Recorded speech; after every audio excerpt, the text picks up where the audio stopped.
ព្រមមេដាបិតានេះព្រះសម្មាសម្ពុទ្ធទ្រង់សម្ដែងថាជាមលុបរបស់កូនមេត្តាបិតុឆាយាបល័យពូលអញ្ចឹងប្រែជាខ្មែរថាលោកឪពុកអ្នកម្ដាយជាមលុបរបស់កូនប្រុសកូនស្រីជ្រោកមលុបនេះជាមលុបដ៏ត្រជាក់ដៃលែងពន់ពេកសម្រាប់កូនប្រុសស្រីទាំងអស់ដែលបានមកជ្រោកក្រោមមលុបរបស់លោកទាំងពីរនេះលោកផ្ដល់សេចក្តីសុខសួស្តីជោគជ័យនៃជីវិតរបស់កូនចៅប្រុសស្រីទាំងអស់ឲ្យបានសុខ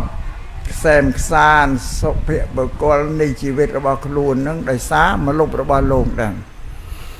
ប៉ុន្តែក៏ជាគុណឧបការៈមួយដ៏ធំសម្បើមមិនអាចនឹងពីពរណេរៀបរាប់បានទេ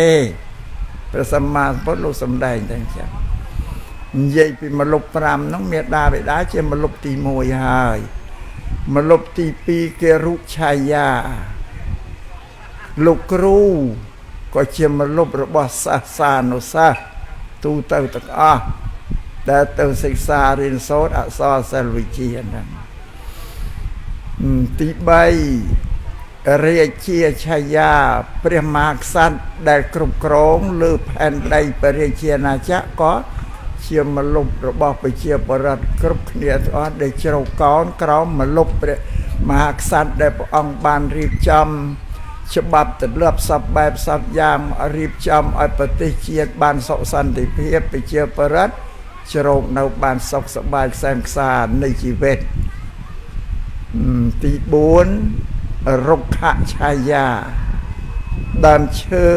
រុក្ខដើមឈើក៏ជាមលុបសម្រាប់មហាជនមនុស្សទូទៅទាំងអស់ជ្រៅកោនសម្រាប់ធ្វើដំណើរទៅកាន់ទីណាហ្នឹងត្រូវការឈប់សម្រាកគឺក្រោមមលុបរុក្ខជាតិហ្នឹងជាពិសេសរុក្ខជាតិដើមឈើនៅទីណាក៏គេនិយមដាំដើមរុក្ខជាតិដើម្បីដែលជាគ្រឿងជួយលម្អភូមិឋានហ្នឹងឲ្យបានស្រស់បំព្រមទៅជាសប្បាយរីករាយក្នុងចិត្តរុក្ខឆាយានេះមិនមែនតែដើមឈើដែលមានជីវិតរស់ទេសូម្បីតែផ្ទះសម្បែងគេហដ្ឋានយើងក៏ចាត់ជារុក្ខឆាយាដែរយើងញាតមើលណាមិនយកឈើទៅធ្វើទៅសពផ្ទះធ្វើគ្រឿងផ្ទះទាំងអស់ហ្នឹងបងអានោះគេហៅរុក្ខឆាយាហើយជាមលុបសម្រាប់រឿងជ្រោកហ្នឹងបើសម័យសប្តាហ៍ថ្ងៃហ្នឹងវិទ្យាសាស្ត្រគេប្រកែទៅបង្កើតជាស៊ីម៉ង់ជាអីទៅប្រើជំនួសតែពីបុរាណមកគឺសត្វតរុក្ខជាតិដើមឈើទាំងអស់ហ្នឹងហើយជាយ៉ាផ្ទះសម្បែងដែលយើងត្រូវជ្រោកហ្នឹងបងអាហ្នឹងក៏ចាត់ជាមលុបរុក្ខឆាយាដែរទី5ពុទ្ធឆាយា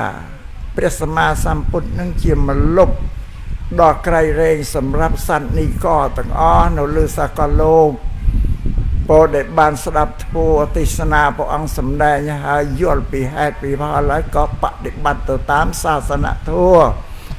របស់ព្រះអង្គនឹងដើម្បីនឹងរំដោះខ្លួនចេញចាកសង្សារទុក្ខនេះទៅកាន់ព្រះនិព្វានដែលជាទីត្រជាក់ទីខ្សែមខ្សានសប្បាយមិនមានទុក្ខ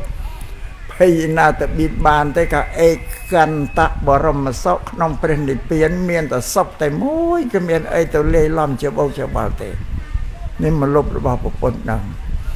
នឹងអធិប្បាយពីមលុប5យ៉ាងហ្នឹងព្រោះតិតងនឹងលោកឪពុកអ្នកម្ដាយជាមលុបទី1របស់មនុស្សហ្នឹងណាក៏ជ្រៅក្រោមមលុបលោកដែរនឹងសូមញញជ្រាប